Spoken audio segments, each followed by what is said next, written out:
Sorry, I was having dreams. I was having dreams of a 2019 championship. Sorry, ladies and gentlemen. But good afternoon, good morning, good evening, ladies and gentlemen, wherever you are, whatever time it is for you right now. Just know that you are locked in until the point with the king and my man, all the way from the East Coast, Coach Tim Roach. Find us Apple, Amazon, Spotify, Instagram, Facebook, Twitter. Well, it's now my ex. Uh, YouTube, which is hopefully where you're watching us. Go down there, click subscribe, click like. We're waiting on our 750th sub, so I can give this away to you, which is a dope Raptor sweater, right? And you guys know it's getting cold out there, getting cold in the city of Toronto. Now, my man, the coach, Tim Roach, how are you, my friend? Doing good. We are very close to the start of the season, an Yes. important season for many reasons. Yes. Yes. And that's what we're going to dive into for you guys out there, ladies and gentlemen. Um, so let's preface this, Coach. You and I have spoken before. Uh, Last one we did together was with the had to do with the preseason. We were only 2 games in, but currently the Raptors went through 4 games since we last filmed, and the Raptors are 4-0. Right? A lot of people say, "Oh, that's just preseason. It doesn't mean anything," right? But what are your takeaways from the preseason? Seeing the Raptors play basketball. What are your takeaways from the preseason overall, my friend? Well, they went 4-0 in the preseason. They are technically the preseason champs if you want to say that. Um, Bubble championship? they were third in scoring in the preseason. They were first in field goal percentage. I think it was one of the things that actually stood out to me was being first in field goal percentage. I don't know how many games I've watched last year where they shot 20 more shots than the other team Yeah. and still lost. That's what I'm trying to say. So to see that efficiency go up is going to be key for the team this year. I think they were second in assists in the preseason, Yes. Yes, and you were. I believe they were second in rebounds. They were half a rebound behind Charlotte. Who cares, really? But when I say who cares, I mean Preseason. Charlotte. Yeah. But look, does the win loss record really matter now? It doesn't, but it's the habits that you develop in the preseason that you hope will translate to the season. I also noticed too the half court offense looked much better than anything I saw last year. I saw more movement. I saw more back screens and cuts. It Oh was yeah. good to see some spacing and 3-point shooting. And Scotty was my preseason MVP. He was the best player for the Raptors in those 4 games. Siakam was good. Don't get me wrong; he was really good. But to me, I think Scotty was the best player in preseason for them. You know what, Coach? We've spoken about this before. Um, like you just mentioned, the back screens. I saw a couple double back screens, which were cool, which opened up. We said this before, which will open up, and I said it, which will open up a player such as Gary Trent Jr. on the elbow or on the corner for a three, and he thrived. Really, he really relished in it, especially in his first game. You know, we got to see a lot. You just mentioned Scotty being your MVP. We got to see a lot of Scotty's potential and how he can be the face of the Raptors coming up in the future. Siakam did good. There was one game where they did where Siakam and Scotty both put up 22 points each, right? At the same time. So and you did mention the ball movement there. And now this is something that is extremely key. You as a coach and myself as a former coach, we all know that drill where you have 3 players run up the floor and they got to pass it to each other multiple times before they can even take a shot, right? With no defense. We know this. So we see that the Raptors can move the ball around now. And with the departure of Nurse and constricting his players to 42 minutes a game, and the departure of Freddie, right, who would hold the ball for possibly 14 seconds out of the 24 in the shot clock, pulling a LeBron, right? But now let's get into the nitty gritty, my friend. I wanted to ask you this. This is why I asked you to come on for this particular episode. Now that we've seen this, you and I've spoken about this before on this show, but with the change in the style of the coaching for the Toronto Raptors in order for them to have success. Yeah, hence why I'm still dreaming, ladies and gentlemen, of getting another one here, right? Maybe, what are your thoughts on Darko, Jama, all these guys on the bench, Rico, training these players and letting them actually have, we can cover ball movement, we can cover positionless, we can cover an amazing backcourt with Schroeder and Barnes, we can cover Gary Trent getting free, Siakam owning down there, Jakob owning the paint. What are your thoughts on this as a coach? Well, in terms of just Darko and Jama, Darko, he's a breath of fresh air. It needed to happen. It happens to all the coaches. The old saying is, you're hired to get fired. There's truth to that. I mean, it happened to Pat Riley. It happened to Larry Brown. It happened to Hubie Brown. It happens to all of them. But it happened to Nurse in this case, but we just not Red Auerbach.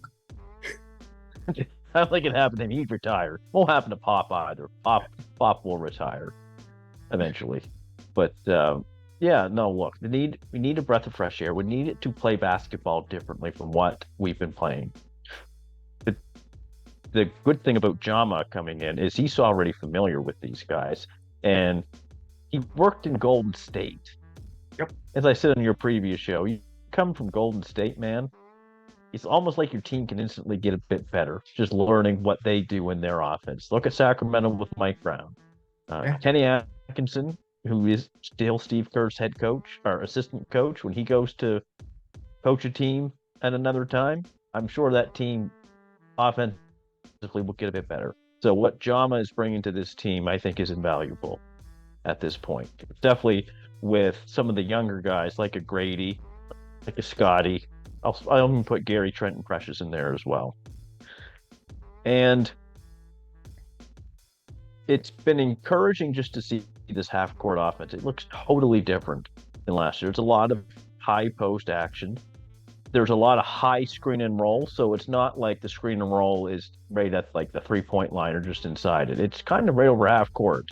I've noticed a little bit from Pirtle and Boucher setting that for Schroeder. See, the court is so open in space. You only have so much room to operate in. So the closer that you try to do this stuff, closer to the hoop, you're not going to have that much room to operate. So you have to spread the floor and really give yourself space. But you also need the players to do that. You know, I think we have some of that with Gary. I think we have some of that with OG. We have some of that with Brady, McDaniels, Otto. Some of these guys who can just stretch the floor, open it up for Siakam and Scotty. And that's going just to make us better in the end. Because if you can't shoot in this league, you can't play. Damn right. I mean, good luck winning if you can't just have a team. I've said this before on the show. You just can't have a team of Scottie Pippins. You're not going to win. But you need one or two, though, to win. You don't need 10 of them. So you need to have that nice mixture of balance. This year, there's a bit more balance than there was last year. See, that's interesting, Coach. It's like when I was watching some of these games, just watching the double back screens. Sorry, ladies and gentlemen, if we lose you here with the X's and O's. I was watching the high post, the high picks, right? And it made a lot of sense to me with the Raptors current style of play of the positionless 6'9", which is what they want. Now, you can have three. You can have OG, Yak, and Siakam all hold hands on the baseline, and they'll cover from end to end, right? Right. So you do need that kind of spacing when you have bigger players, right? And I thought from what I gathered, just from eye test, I didn't really look at the numbers because it's preseason, right? But from what I gathered is that they can space the floor based on the tools that are there. I'm not calling these guys tools. Only one is a dick, but joke writes itself. That joke writes itself. Uh, But uh, they do have the proper players, and if they're utilized properly, I'm so proud of Darko and Jama and the rest of the crew that have really changed the culture and changed the style of play, right? Do you see anything? I'm just throwing this out there. This is off script, brother. Do you see anything out there within the X's and O's of how they are accomplishing their wins? And I would honestly say pretty much dominating every game they've played so far. taking advantage of mismatches. Scotty's been particular aggressive this whole preseason. It's the best that I've probably seen him in a 4-game stretch to a degree. I see the really operating out of the high post with Pirtle, and I think the idea behind that is to draw the big on the other team away from the basket, and then you get those back cuts from OG and Siakam and Scotty. And those guys, OG might have a mismatch physically where he's a strong guy. Siakam may have a mismatch from a mobility standpoint because he's quite mobile, and Scotty may have a mismatch from a size perspective. Like if he has a smaller guy on him, I mean, yeah, I mean, this is a guy. Scotty's in his rookie year was going at Sabonis inside. Sabonis couldn't do anything with him. So physically, he's just very gifted. So I think they're going to be looking at a lot of mismatches this year in their offense too. So that could be some switches off screen. So maybe Scotty will go and set a screen for like Dennis Schroeder's man, for example. If Schroeder cuts really hard, they have to switch the defense. They don't switch, then Schroeder will have a layup, and then Scotty, if they do switch, Scotty's going to have a smaller guy on him. And he's going to have advantage of the mismatch. Yeah. So I do think they're going to try to do a lot of that this year. I think you're going to see a lot of curl cuts around the elbows of the foul line as well this year. I saw actually in the last game with Precious, they had a nice one. When Precious is able to turn the corner, he's physically gifted. So it's a good thing when he does that and he gets up on the rim more or less. So the half court offense is it's nice to look at for a change. Yes, and I hope they keep the same energy with their defense as well. It's just like you just touched on. It's like, you know, when you and I are teaching young players and coaching them, we always explain to them to exploit their mismatches. It's like a chess game, right? It's like, okay, you might be taller than me, but I'm faster than you, right? Okay, I might be taller than you, but you're faster than me. How do you play that, right? And I like that the idea that the Raptors have the opportunity to exploit a lot of mismatches, especially with this positionless 6'9". Now, Coach, you and I have seen a lot into the future. I swear to God, it's like a crystal ball, brother, with the way we've been going the last couple episodes, man. We've been calling stuff out of our ass. Yeah, I said it, ladies and gentlemen. So let's get into the this upcoming season. which as of this recording starts in a few days. But let's get into this. Where do you see the Raptors lie in the Eastern Conference when it's all said and done before the playoffs? So last year we were 9th, 41-41. Yep. And I thought that was a miracle we were able to do that. And the year Despite before was all the 42, injuries, which I called. and the year before wins actually. So this year, I think we're going to be better. I think we are going to have around 45 to 46 wins. Best case scenario, no big injuries, things click, things go well. I can see us getting 48 wins like we did 2 years ago. Now that's going to be best case scenario. That's, a healthy Otto for like 50 games. That's going to be even one game. Jaden McDaniels playing a lot. Maybe Koloko coming back as well. I think he's very important. Precious development. Scotty takes a big jump. Scotty's the key to all of this, in my opinion. Yes. But I think 48 wins. I can see us as high as the 5th seed, but I'm thinking probably behind who? The 5th seed, behind Milwaukee, Boston, Philly's a question mark, but I'm going to say Cleveland. I'll say Cleveland and Philly for now, and the Raptors. The Knicks are in there too somewhere. There's like 6 teams in there, but I can see us if we do well. The Heat are a question mark. I know it's an odd thing to say, but they're all a year older.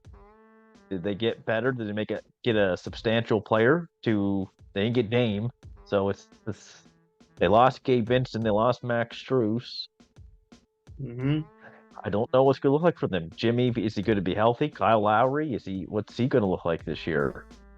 The whole thing with Tyler Hero, I'm sure Hero is not too happy about being in trade rumors and basically saying, "Yeah, you're gone." Then he comes back.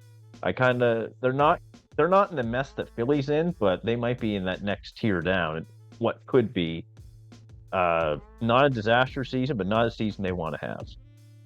So you say Raptors 48. I'm going to go with 46, and I expect them to come out 4th in the Eastern Conference because I think the Eastern Conference is going to be really tough.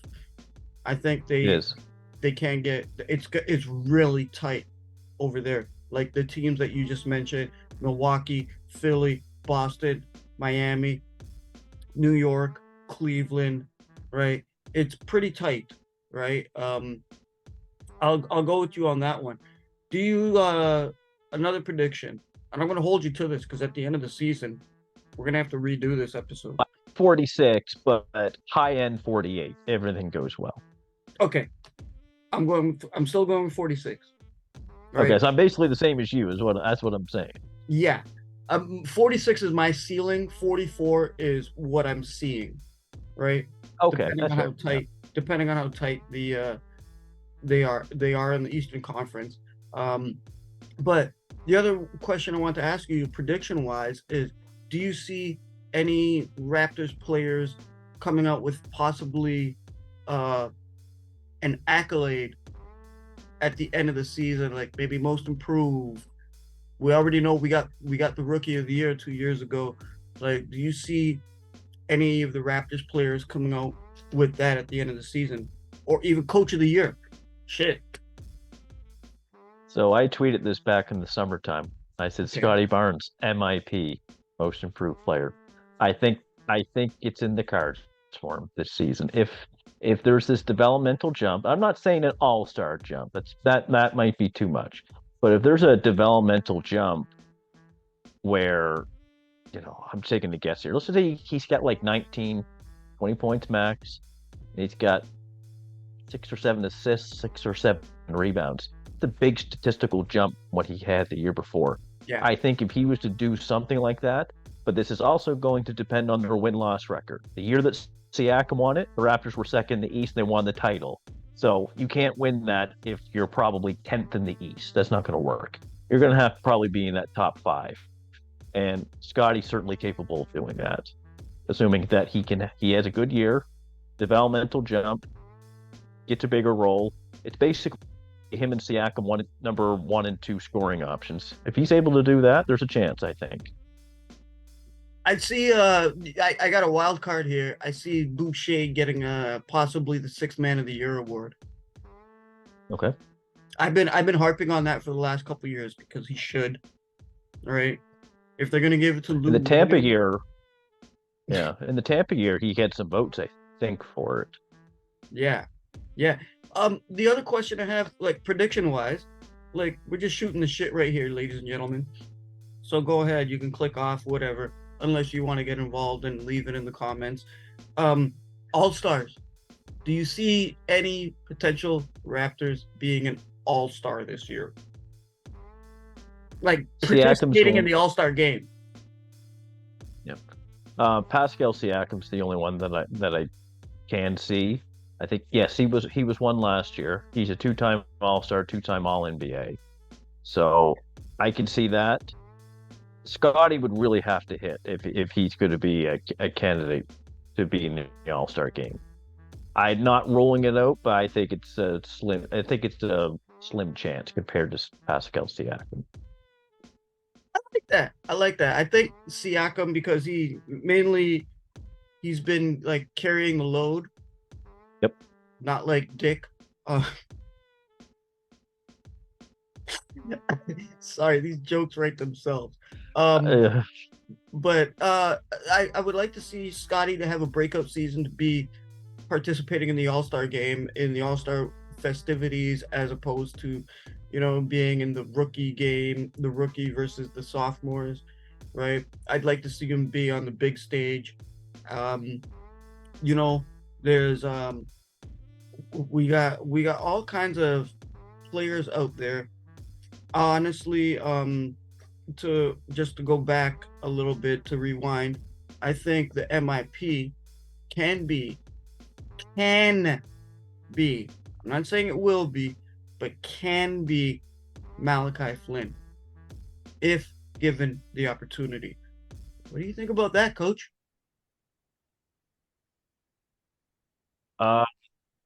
Boy, that's a hot take, buddy. That's a hot take. That's a hot take. Yes. That would be a massive statistical jump. That's it? That's all you're going to give him? I don't know if I can go much further than that. Okay, speaking of predictions, before we get out of here, last question for you, Coach. Right? Do you think the Raptors' Dick has a chance at possibly competing for Rookie of the Year? Because let's face it, Wemby's going to get it, right?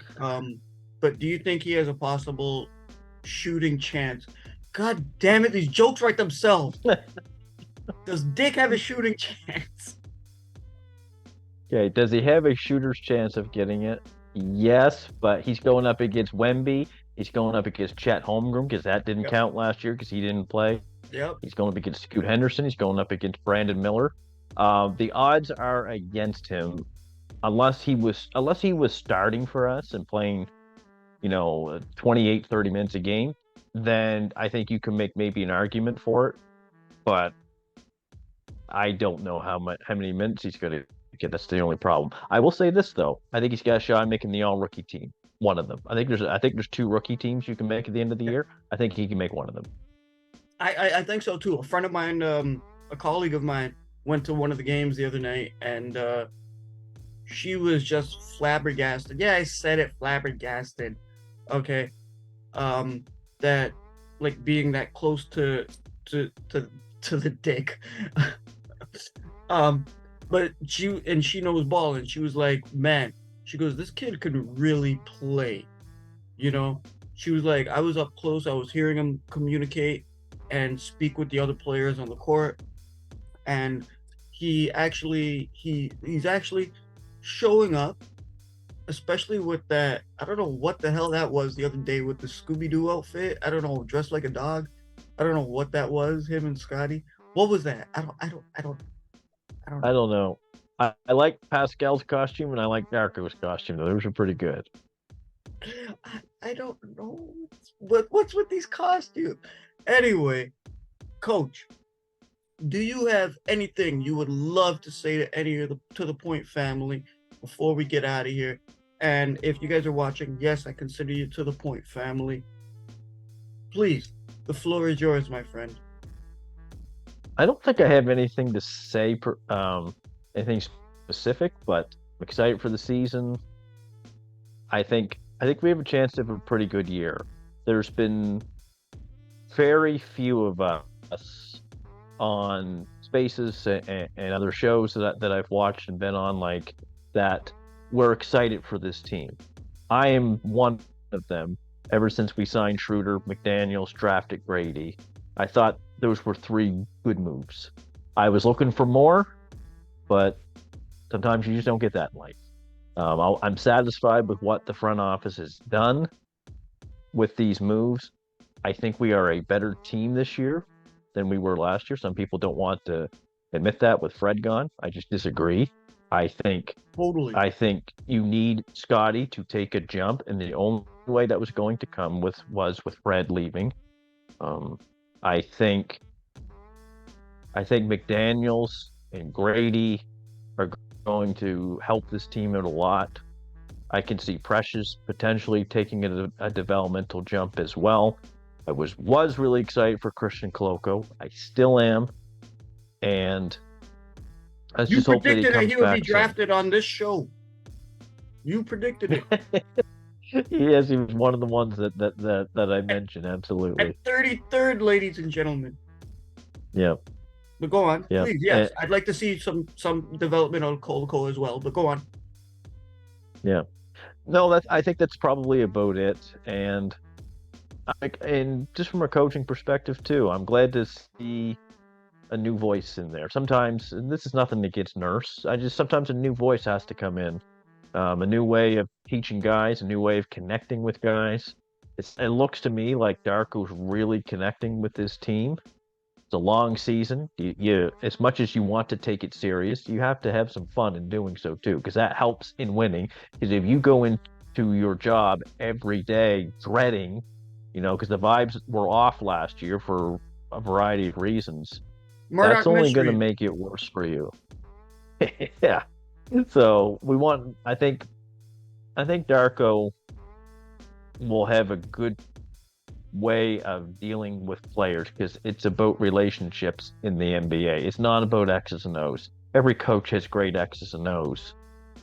You're at the top of the league. You're at the top of your profession in your sport. You're going to have people all around you who are good with X's and O's. But at the end of the day, it's about relationships. And Greg Popovich said that. Damn Phil right. Jackson has said that as Steve as Kerr as well. well. Um, Yeah. yep. Steve Kerr as well. Like Phil You and Jackson I couldn't as coach. well. Yeah, you can't coach Dennis Rodman and Michael Jordan the same. You can't. They're two different people, right? So you have to know how to deal with those personalities. Exactly. Thanks, Coach. We're running out of time right now. I totally appreciate you coming on, brother. We had to kind of reiterate and hit some of the points that we've made before on previous episodes. I appreciate you. Nothing but love for you, your family. Um, and I appreciate you guys out there, the To The Point family that's watching, that's click subscribe, that's click like, left a comment. I told you guys about that sweater. I showed you at the beginning of the show. You guys know what to do. Make it happen. And one of you, it will be yours. So, Coach, I got nothing left to say other than good afternoon, good morning, good evening, good night, and peace.